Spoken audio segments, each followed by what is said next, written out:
एक पुरानी कहावत है कि शरीर को उतना ही ऐंठना चाहिए जितने में शरीर फिर से सीधा हो जाए, और ये हमेशा पवन सिंह के नाम से ऐंठा रहता है।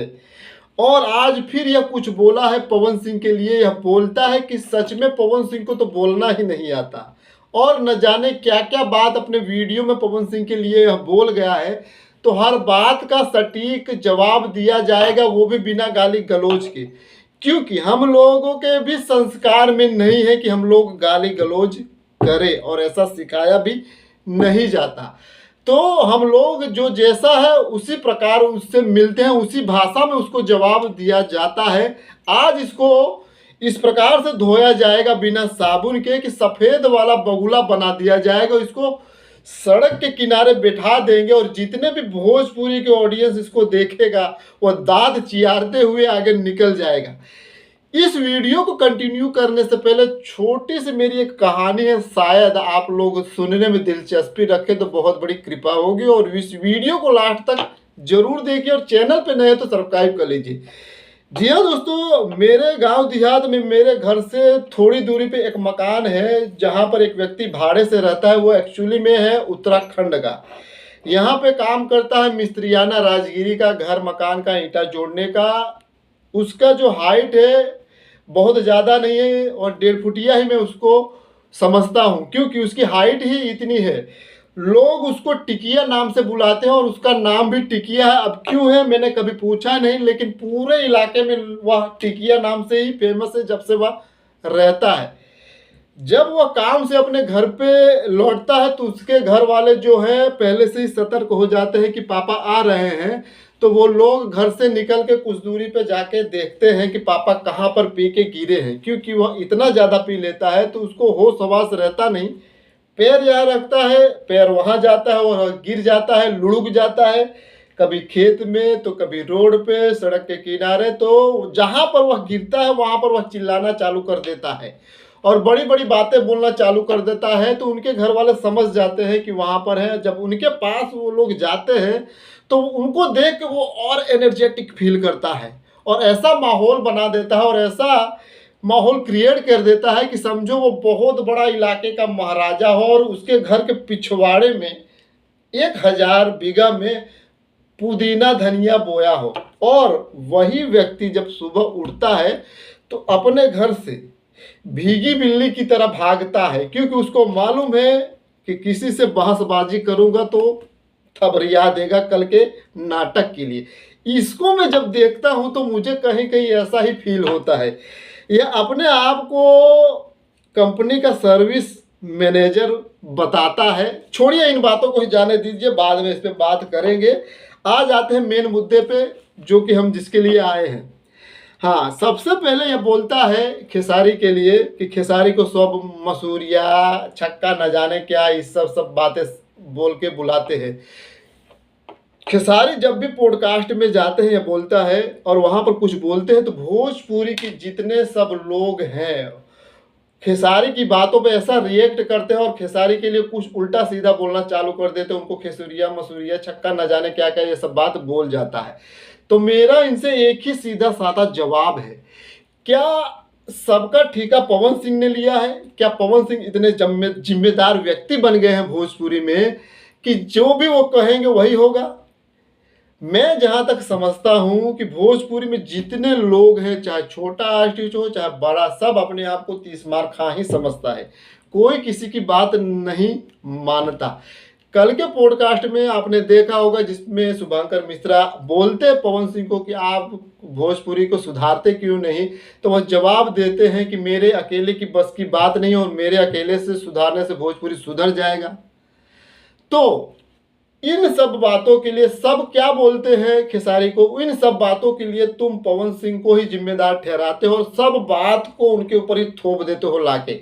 तो ये कहाँ तक जायज है? इसका जवाब मुझे दो, और आपकी ऑडियंस से भी मैं पूछना चाहता हूँ, इसका जवाब दे कि ये कहाँ तक जायज है।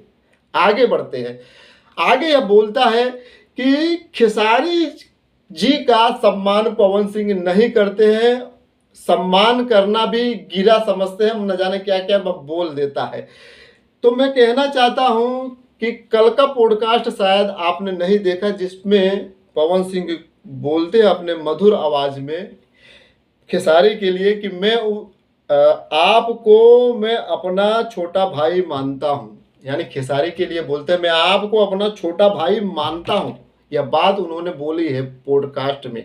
उसके पहले वो बोलते हैं कि खेसारी मेरा कंपटीटर नहीं है। यहाँ पर मैं एक बात अपनी राय रखना चाहूँगा, अगर उससे तुम सहमत हो गए या तुम्हारे जो ट्राउन ट्राउन वाले शायद सहमत हो जाए, क्योंकि सबके घर की बात है कि घर में अगर 2-3 भाई रहते हैं, एक भाई घर से बाहर अगर गया रहता है और जहाँ पर जाता है वहाँ पर अगर घर परिवार की बात छिड़ जाती है तो उसके घर में जो उसका छोटा भाई है उसका अगर बात उठ जाता है तो वह शायद उसका नाम बिना जी जा जू लिए बोल ही देगा।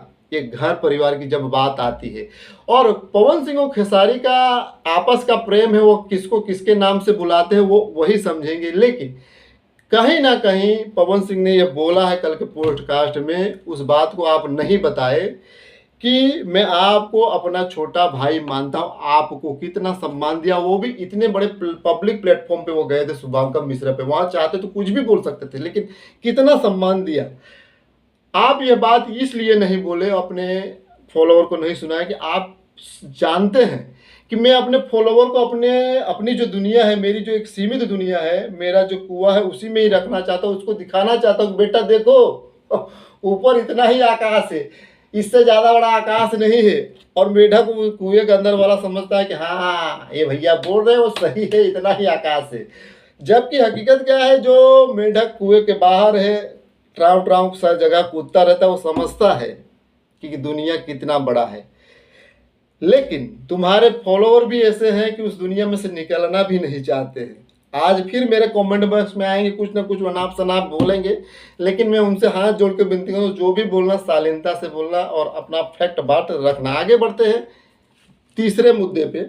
तीसरा मुद्दा ये बहुत बड़ा मुद्दा है, क्योंकि इस मुद्दे को वो बहुत हाईलाइट करता है कि पवन सिंह 32 साल से आए, कुछ नहीं उखाड़ पाए, और वही खेसारी भैया है वो 10 साल में बहुत कुछ कर दिए। तो मैं इसको ये बात को जस्टिफाइड करते हुए एक ही बात बोलना चाहता हूँ, जब पवन सिंह की बात आती है तो तुम कभी साउथ पहुंच जाते हो तो कभी कहाँ पहुंच जाते हो। कल की ही बात पकड़े तो कल आप पहुंच गए थे साउथ में और बोल रहे थे कि असली पावर स्टार तो पवन कल्याण है, पवन सिंह नहीं है। तो मैं ना साउथ जाऊंगा ना बॉलीवुड जाऊंगा, मैं कहाँ जाऊंगा, बिहार जाऊंगा, क्योंकि बिहार में ही दो ऐसे लाल हैं जो बड़ा कारनामा कर दिए हैं। सबसे पहले मनोज बाजपेयी, आप लोग जानते हैं मनोज बाजपेयी बहुत बड़ा नाम है इंडिया में, बॉलीवुड में उनका डंका बजता है, अपने एक्टिंग से वो अच्छे अच्छे को हिला दिए हैं। वह 1990 के आसपास से या पहले आगे पीछे गए थे, लेकिन 1994 में पहली बार उन्होंने अभिनय किया था। द्रोह काल करके एक शायद मूवी थी, उसमें अभिनय किया था मेरे को जहाँ तक लगता है। और उनके 10 साल के बाद एक और लाल बिहार से उठ के जाता है बॉलीवुड में, जिसका नाम है पंकज त्रिपाठी, और वो रन मूवी में काम करते हैं 2004 में। सोचो कितना पीछे जाते हैं, कहाँ 2094 और कितना पीछे। और आज एक बहुत बड़ा चर्चित नाम बन गए हैं पूरे बॉलीवुड, पूरे इंडिया में। कालीन भैया के नाम से लोग उनको जानते हैं। उनका भौकाल इतना टाइट हो गया है आज के समय में कि सलमान खान भी फीके पड़ गए हैं। वो जो भी काम करते हैं बहुत भयंकर तरीके से कर देते हैं। मिर्जापुर सीरीज शायद आपने देखी होगी, अगर आप देखते होंगे खेसारी भैया को छोड़ के। वैसे खेसारी भैया का मैं बहुत दिल से सम्मान करता हूं, उनका भी, और एक दिल में वो रहते हैं तो एक दिल में वो भी रहते हैं। आते हैं बात पे, कहाँ पे था मैं, अटक गया फिर से। हाँ, बात ये है कि मैं बातों को जस्टिफाई करने के लिए आया हूं कि आप जब बोलते हैं ना, तो मैं यही कहना चाहता हूं कि कौन पीछे आया कौन आगे आया मेन मुद्दा बात नहीं है। जो ज़्यादा काम करेगा, जो सबके लिए हमेशा अवेलेबल रहेगा, एनर्जेटिक रहेगा, एक काम करेगा दूसरा पकड़ेगा, एक काम छोड़ेगा दूसरा फिर से पकड़ेगा, और यही हाल खेसारी भैया कर रहे हैं। और खेसारी भैया एनर्जेटिक हैं वास्तव में, उनको जब मैं देखता हूं तो खुद एनर्जेटिक हो जाता हूं, क्योंकि वो भी लगातार एक काम छोड़ते हैं दूसरा पकड़ते हैं तीसरा पकड़ते हैं। और वहीं पर पवन सिंह है, वो एक काम पकड़ते हैं फिर कुछ दिन के बाद रेस्ट के बाद दूसरा, लेकिन वो 3-4 महीने में भले ही एक काम करते हैं, लेकिन उनके जितने काम हैं उस पर भारी पड़ जाता है। ये भी एक हकीकत है, चाहे तुम मानो या ना मानो। इससे आगे हम लोग बढ़ते हैं। और एक बात और, आप बोलते हैं कि खेसारी भैया जो है पवन सिंह को गार्जियन मानते हैं, बाप मानते हैं, और ये लोग न जाने उस बात का क्या अर्थ निकाल लेते हैं। तो मैं आपको एक बात बोलना चाहता हूँ, ज़्यादा दूर तक नहीं जाऊँगा। कल ही जवाब दे दिया है पवन सिंह जी ने कि वह मेरा छोटा भाई है, मैं आपको छोटा भाई ही मानता हूँ। तो शायद अब ये समझ गया हो कि हर चीज़ में चोंचलाबाजी करना ठीक नहीं है, क्योंकि हर बात में चोंचलाबाजी करोगे तो अब जवाब आपको तुरंत मिलेगा मेरी तरफ से। और इनकी ऑडियंस को भी सचेत कर देता हूँ कि अगर कमेंट बॉक्स में कमेंट करना है तो बहुत शालीनता के साथ करें, और जितने भी लोग हैं उनको मैं बोलता हूँ कि फैक्ट बात पर ही बात करें। बाकी आज की वीडियो में इतना ही बोलना चाहूँगा। वीडियो अच्छा लगा है तो दोस्तों के साथ जरूर शेयर कीजिए, और चैनल पे नए हैं तो सब्सक्राइब कीजिए, इस चैनल को बड़ा कीजिए, क्योंकि बात दूर दूर तक जानी चाहिए और खटकनी चाहिए किसी को, क्योंकि बहुत कुछ है और बहुत कुछ ऐसा है कि जो समझते हैं कि मैं ही बहुत बड़ा तोप हूँ, मैं जो बोलता हूँ वही मेरी ऑडियंस समझती है कि नहीं यही सच है, लेकिन बात कुछ और रहती है और घुमा कुछ और दिया जाता है। जैसे ये शुरुआत किया था ना इमली वाला फलाना ढेकाना, तो इतना हम लोग गोल मोल नहीं, हम लोग डायरेक्ट वार करते हैं। समझे कि नहीं समझे? बाकी आज की वीडियो में इतना ही। समझदार होंगे तो समझ गए होंगे, ना समझ हुए तो कोई बात नहीं। चैनल पे नए तो सब्सक्राइब कीजिए।